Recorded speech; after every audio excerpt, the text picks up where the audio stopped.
Merci d'être sur la télévision Labari pour suivre le journal de ce jour, lundi 3 août 2020. Mesdames, Messieurs, bonsoir et bienvenue à tous. D'abord, cette brève pour débuter ce journal. Les acteurs de la société civile nigérienne, à savoir Moukela Halidou du SINASED, également secrétaire général adjoint de la CNT, Michael Zodi et Moudi Moussa du mouvement Tournons la page TLP Niger, vont passer leur 139e jour de détention dans les maisons d'arrêt de Daïkaina, Walam et Kolo dans la région de Tilaberi.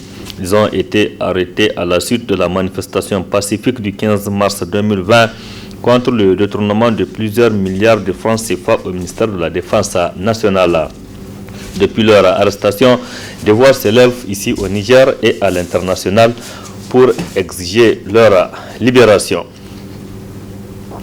Aujourd'hui, nous sommes 3 août 2020. Le Niger a aujourd'hui 60 ans d'indépendance.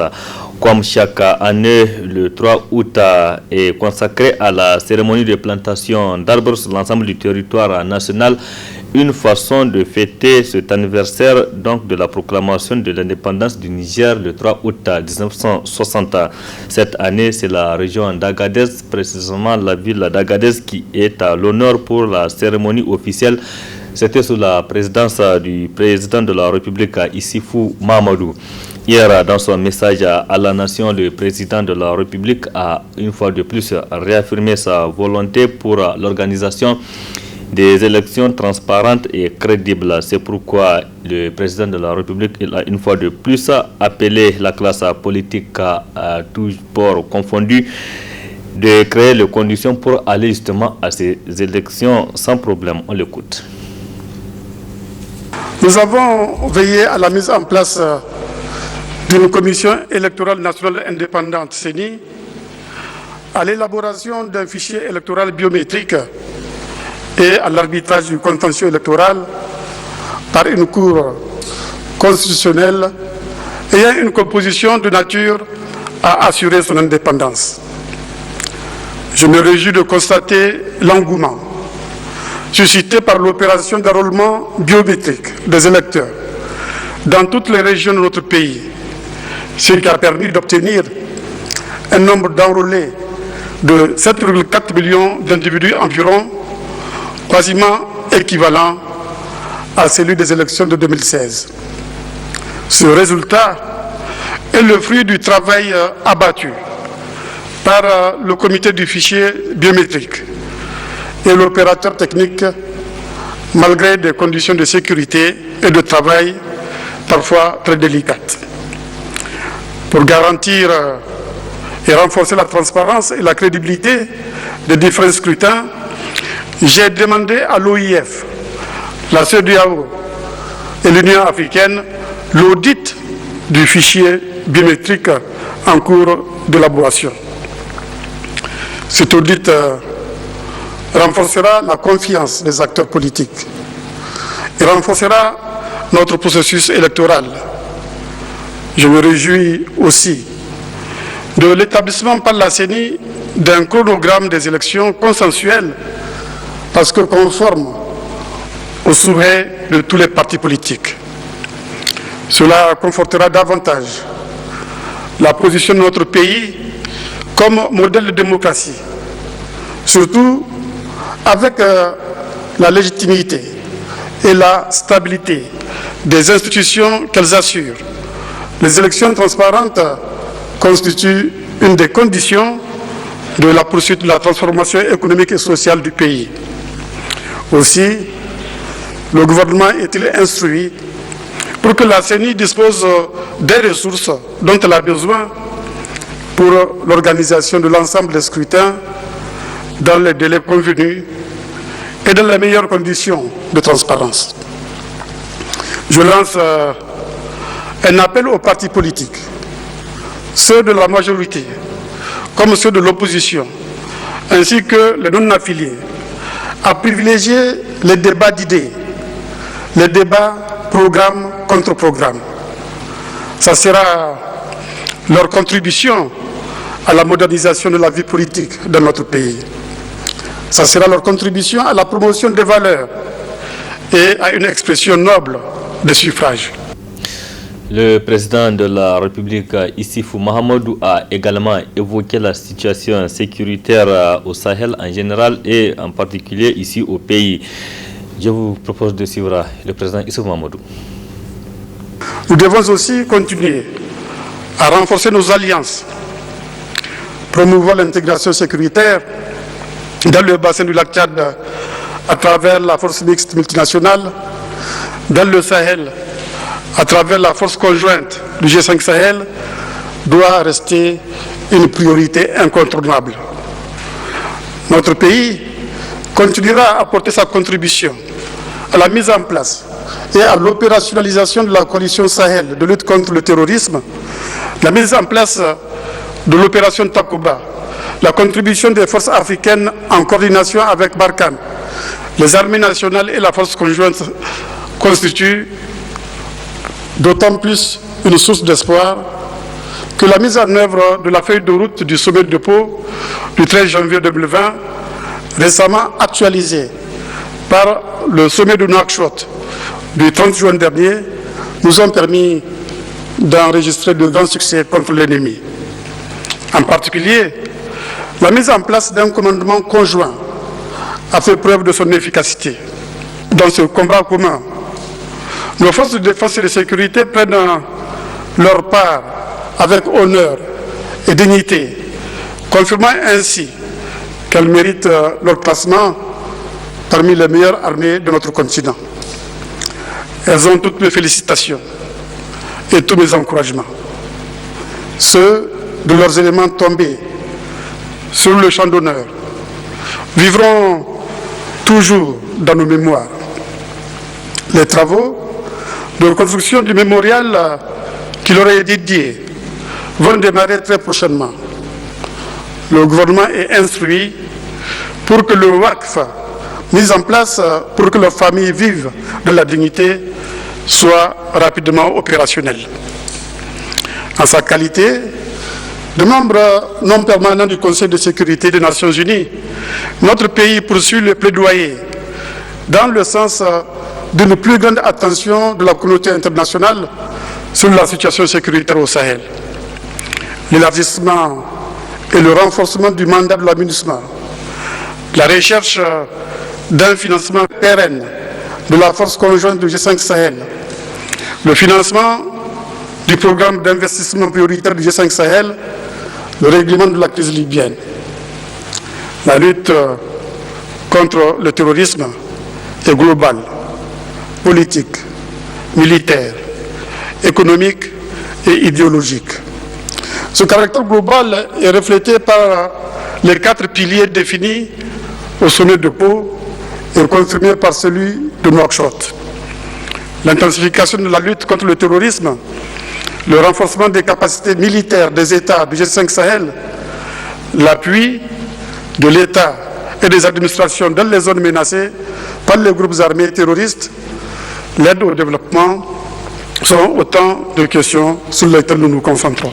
C'était là donc un extrait du discours ou du message à la nation prononcé hier par le président de la République, Issoufou Mahamadou, à l'occasion du 60e anniversaire de la proclamation de l'indépendance du Niger le 3 août 1960. Bonne fête de la République donc à tout le monde. Le 3 août a été décrété fête nationale de l'arbre par les autorités. À cette occasion, chaque année, des millions d'arbres sont plantés sur l'ensemble du pays. Une façon de barrer la route à l'avancée du désert d'une part et d'autre part, leur utilité pour la population. Quelle est l'importance donc des arbres? Réponse dans ce reportage signé Abdourazak Hamidou Léo et Aboubakar Souley.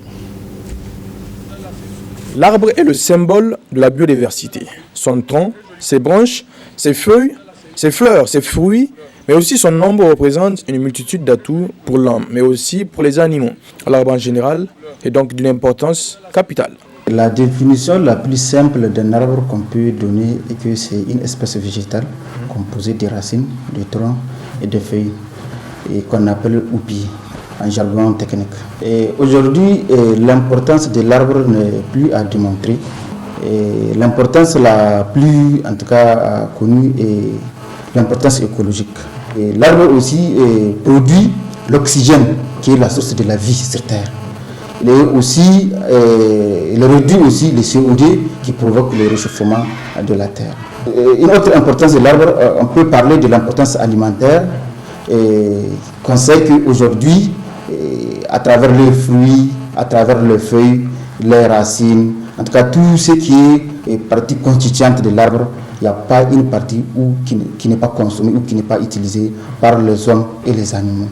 Donc, quand vous prenez aussi la pharmacopée traditionnelle, pratiquement, il n'y a pas un arbre qui n'a pas une utilité sanitaire. Les arbres luttent contre la désertification et la survie des espèces. Pratiquement tout le monde a compris que c'est important de planter des arbres. Et particulièrement au Niger, où nous sommes victimes de l'avancée du désert depuis des années. Et c'est la raison pour laquelle, en tout cas, les autorités actuelles et toutes les autorités qui sont succédées ont érigé la fête nationale, en tout cas de l'indépendance, en une fête nationale de l'arbre depuis 1975. Cette fête, c'est une manière pour les autorités de donner une importance capitale à l'arbre. À l'occasion de cette fête, on invite tous les Nigériens à planter au moins un arbre. C'est une invite à l'ensemble de nos paysans de protéger l'arbre dans le champ. Ainsi, à part lutter contre la désertification, les arbres sont d'une importance vitale pour l'homme et son bien-être. Ce 3 août 2020 est une date saisie par l'Association des héritiers pour l'appui à l'agenda 2063 pour célébrer le centenaire du panafricanisme. Et pour ce faire, cette association a décidé de planter des arbres. C'est dans l'école primaire Bangabana, au 5e arrondissement communal de la ville de Niamey. C'est cette école qui a été choisie pour cette cérémonie. Il y avait à l'occasion nos reporters Hamza Saoukou et Abakar Soleil. L'agenda 2063 constitue le prolongement des luttes panafricaines pour l'autodétermination, la liberté, le progrès et la prospérité partagée en Afrique. Et c'est le thème choisi pour célébrer le centenaire du panafricanisme par l'Association des héritiers pour l'appui à l'agenda 2063. Ainsi, cette rencontre marque une séance de plantation d'arbres couplée à la fête de l'indépendance. Le 1er août 1920, c'était Marcus Garvey qui a lancé ce mouvement à New York. À l'époque, le Niger était encore sous la domination coloniale. Donc aujourd'hui, après 100 ans, nous avons notre pays en main. Donc nous célébrons aujourd'hui ce grand événement-là pour commémorer cet événement à la mémoire surtout de tous ces hommes, de toutes ces femmes qui ont donné leur temps, leur vie pour ce continent-là. Nous, au niveau de l'association des héritiers, on s'est dit, bon, il faut innover. Nous sommes au Niger, nous sommes au Sahel. Notre plus grand problème aujourd'hui, c'est vraiment le changement climatique. Et l'homme doit s'adapter au changement climatique. Donc, on a un programme qu'on appelle les héritiers au service des nations. Donc, avec nos aînés conseils, on s'est dit il faut faire un geste, une plantation d'arbres. Et là, il faut cibler les places publiques. Les arbres qui seront plantés tout de suite là, c'est vraiment en guise de reconnaissance aux efforts de tous les fils et de toutes les filles qui ont vraiment donné leur temps à un moment donné pour que le continent puisse progresser, pour que le continent puisse aller de l'avant. Pour les invités à cette cérémonie, il s'agit là d'une action qui vient à point nommé pour les bénéficiaires. Nous vous remercions d'avoir choisi notre inspection Niamey 17, plus précisément l'école Bangabana 2 et 3 qui sont ici, qui sont les écoles concernées, pour la plantation de ces arbres-là, à l'occasion de la fête de plantation d'arbres. Bien, nous encourageons cette association d'avoir eu l'idée de planter des arbres dans les écoles parce que les écoles en ont besoin. Ils ont besoin de plantes dans la cour. Nous vous affirmons que ces plantes seront entretenues. Vous ne serez pas dessus, Inch'Allah. Je suis très content du choix porté sur ce site parce que je me rends compte que le site est bien choisi. Si je ne me trompe, il n'y a que 2 arbres qui ont été plantés par des hommes. Le reste, que Dieu m'en garde, c'est une poussée naturelle. Donc je pense que c'est bien choisi et je suis content que l'administration est impliquée, les élèves sont impliqués, vraiment l'administration scolaire aussi. Celui qui plante un arbre n'a pas vécu inutilement. Donc même en islam, On dit que celui qui plante un arbre va avoir les récompenses ici et de l'autre monde. Il faut rappeler que cette activité rentre aussi dans le cadre du lancement officiel des activités de l'association prévu dans le mois de septembre prochain.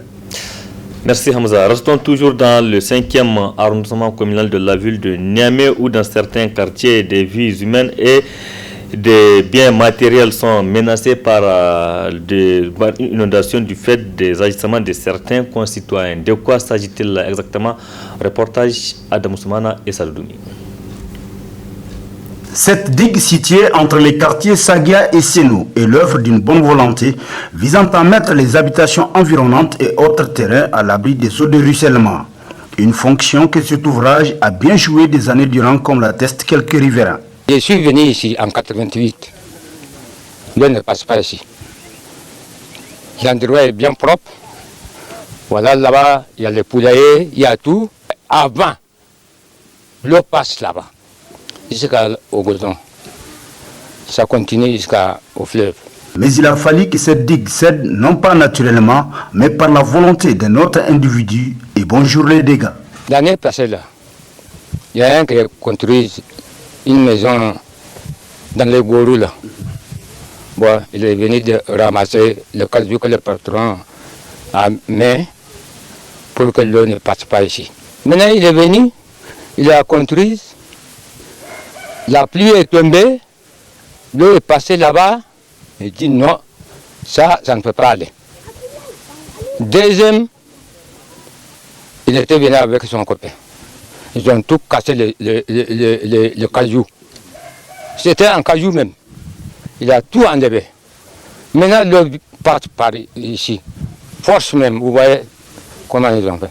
Ya sanono kante kan irman ba mila se gorono kan bagu gata sodan irse pala son pala hin kano jina zama jina no tam bikini ne de no asintin pala hin kawo inga wo aban teize danga pepinière pala fo da wakan itilan hala idan engrais inga wo asin siso. À ce constat amer s'ajoute un autre, pas de moindre, que le manque d'accès à des habitations au niveau de certains quartiers de la capitale en cette période de saison de pluie, à l'image de Bangoubana dans le 5e arrondissement communal. Une situation qui perdure selon la population. C'est un calvaire qu'on a vu depuis à peu près 3 ans. Tous les ans c'est comme ça. Dès qu'il y a une forte pluie, les passages ont été obstrués par des nantis ici qui ont construit, ils ont remballé tout. Donc on est parti à la mairie plusieurs fois. On a fait une association avec les gens du quartier. On était parti voir le maire central. On l'a vu, on lui a expliqué le problème. À chaque fois, il nous dit qu'ils vont venir voir, constater, mais ils n'ont rien fait jusque-là. Ici, là, c'est une école. Derrière vous, là, l'école, elle est inondée. Donc vous voyez, avant même la fermeture des classes, ils étaient obligés de livrer les élèves. Donc tous les ans, c'est ce problème. Et même pendant la rentrée, il faut qu'on cherche un véhicule de sapeurs-pompiers là pour venir vider l'école là.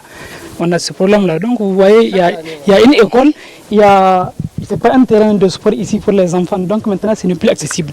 Et indépendamment de ça, là, il y a le problème des moustiques. Les palus, la profession des moustiques. Regardez ici, c'est pas bien assaini.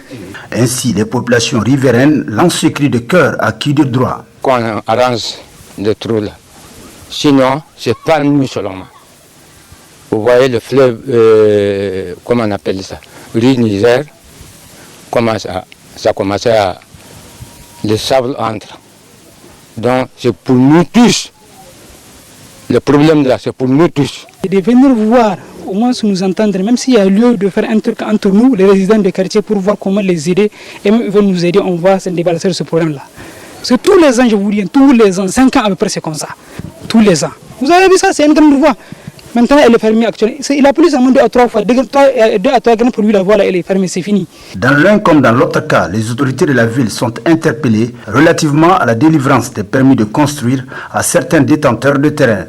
Aussi, il urge que des solutions idoines soient trouvées pour sauver des vies et des biens. En tout cas, ça vaut la peine. Adamou Soumana est dans le plus bref délai. Point final de cette édition. Merci aussi à vous de l'avoir suivi. Restez en compagnie du programme de la télévision La Barre. Excellente nuit à toutes et à tous. Bon début de semaine et bonne fête de la République.